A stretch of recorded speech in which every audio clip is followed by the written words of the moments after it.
আল্লাহর রাসূল সাল্লাল্লাহু আলাইহি ওয়াসাল্লাম এরশাদ করেছেন, ইন্নামা ইয়াকুলুয যিবু মিনাল গনামিল কাসিয়া, যে নেকড়ে ওই ভেড়াটাকে খায় যে দল থেকে বিচ্ছিন্ন হয়ে যায়। অতএব যে সমস্ত মুসলমানরা ঐক্যবদ্ধ হওয়া থেকে বিরত থাকবে, তারা পৃথকভাবে থাকবে, তো তাদেরকে শয়তান গুমরাহ করার জন্য, শয়তান তাদেরকে পথভ্রষ্ট করার জন্য, শয়তানের জন্য সেটা সহজ হয়ে যায়।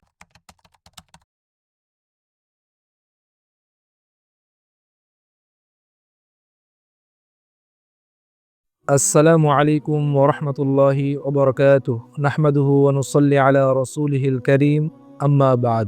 প্রিয় দর্শক শ্রোতা, আজ আমরা আলোচনা করব মুসলমানরা যদি এক হয়ে যায় তাহলে মুসলমানদের কি কি ফায়দা হবে। আমরা আগেই আলোচনা করেছি মুসলমানদের মাঝে এক হওয়ার কি অর্থ। এই পর্বে আমরা শুধুমাত্র এটা নিয়ে আলোচনা করব মুসলমানরা এক হয়ে গেলে কি ফায়দা। এটার তো অনেক ফায়দা রয়েছে, সকল ফায়দাগুলো এই সংক্ষিপ্ত ভিডিওতে আলোচনা করা সম্ভব না। আমি কেবলমাত্র আপনাদের সাথে 5টি ফায়দার কথা উল্লেখ করব।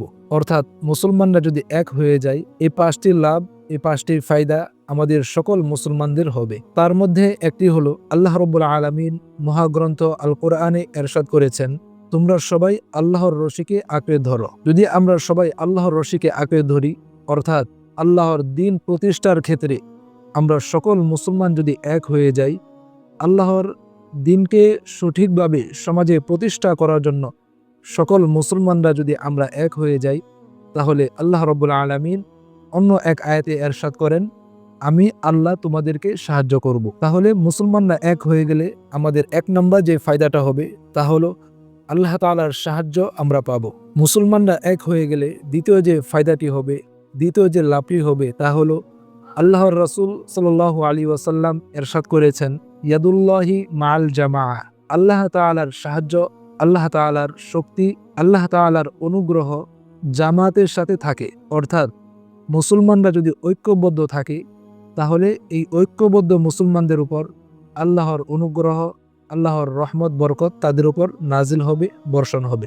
মুসলমানরা এক হয়ে গেলে তৃতীয় যে আরেকটি ফায়দা হবে তা হলো, আল্লাহর রাসূল সাল্লাল্লাহু আলাইহি ওয়াসাল্লাম এরশাদ করেছেন, একজন মুমিন আরেকজন মুমিনের জন্য বিল্ডিংয়ের মতো। বিল্ডিংয়ের মধ্যে যেমন একটি ইট আরেকটি ইটের সাথে ভালোভাবে মিলেমিশে থাকার কারণে বিল্ডিংয়ের দেওয়ালটি অনেক মজবুত থাকে, শক্তিশালী থাকে, ঠিক তদ্রূপ মুসলমানরা যদি এক হয়ে থাকে, মুসলমানরা যদি এক হয়ে যায়, তাহলে তারা এত শক্তিশালী হবে যে শত্রুদের সাথে মোকাবেলা করে তারা বিজয় লাভ করতে পারবে। মুসলমানরা এক হয়ে গেলে চতুর্থ যে লাভটি হবে তা হলো, আল্লাহ তাআলা সূরাতুল মুনাফিকুনের মধ্যে একটি আয়াতে ইরশাদ করেন, ওয়ালিল্লাহিল ইজ্জাতু ওয়ালি রাসূলিহি ওয়ালিল মুমিনিন, যে ইজ্জত সম্মান কেবলমাত্র আল্লাহ এবং তার রাসূল এবং মুমিনদের জন্যই থাকবে।